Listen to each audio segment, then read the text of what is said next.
So Democrats are trying to punch holes in the Constitution to cement power, a story old as time. If you lose, rewrite the rules, because this is The Brink.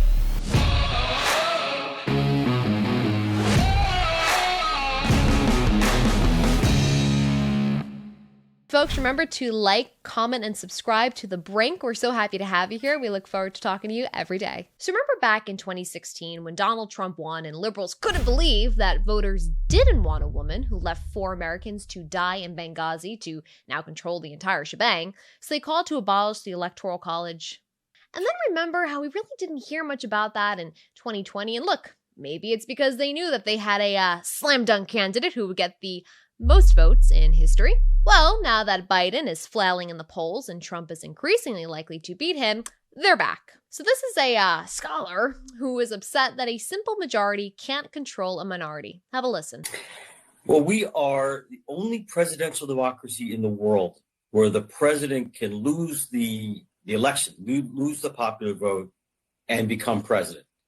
We are one of the few democracies in the world where a major legislative body, the Senate, the party that loses the popular vote can control and routinely does control the Senate. We are the only established democracy in the world where justices have lifetime tenure. There's no term limits. There's no retirement age. So this set of institutions and others allows political minorities to systematically thwart and sometimes even govern over majorities. Very quickly, think back to 2016.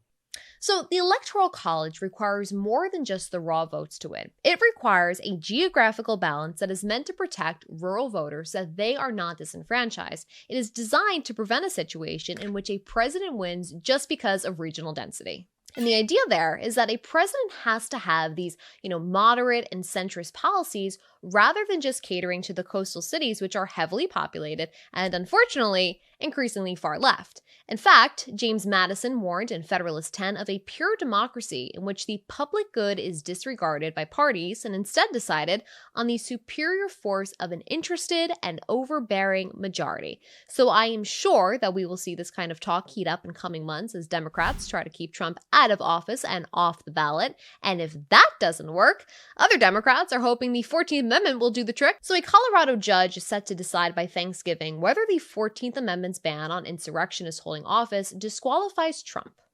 So the 14th Amendment was written, in part, to prevent any former Confederates who rebelled against the Union from holding office. Now, I'm not going to waste too much time explaining why Donald Trump is not the same as a Confederate, but in today's day and age, I guess we should cover some ground rules.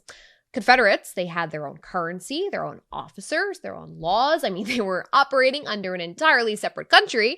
But the real question at the heart of this challenge is whether Donald Trump falls under the category of an officer of the United States. Because the 14th Amendment, it is clear about senators, representatives, military officers, but it is not clear about the presidency. So that is the question that I think has to be answered first. And we do have a partial answer. Chief Justice John Roberts, he issued the 2010 opinion in the case of Free Enterprise Fund versus Public Company Accounting Oversight Board, in which he said, "The people do not vote for officers of the United States. Rather, officers of the United States are appointed exclusively pursuant to Article 2, Section 2 procedures. It follows that the president, who is an elected official, is not an officer of the United States." So even if you were to argue that Donald Trump is an officer, there's no precedent, and this question is likely going to have to go right back to the Supreme Court. Then, of course, there is the question of, did Donald Trump incite an insurrection? Well, if questioning the results of an election amounts to an insurrection, then I guess Democrats finally got him. But let's be clear about something. I don't like the idea that if you question whether the United States government, the same government which has been known to meddle in elections worldwide, if they meddled in ours, that you can be charged with inciting a riot. That if you encourage verbatim peaceful protests and some people decide they don't want to listen, that you can be charged with inciting a riot.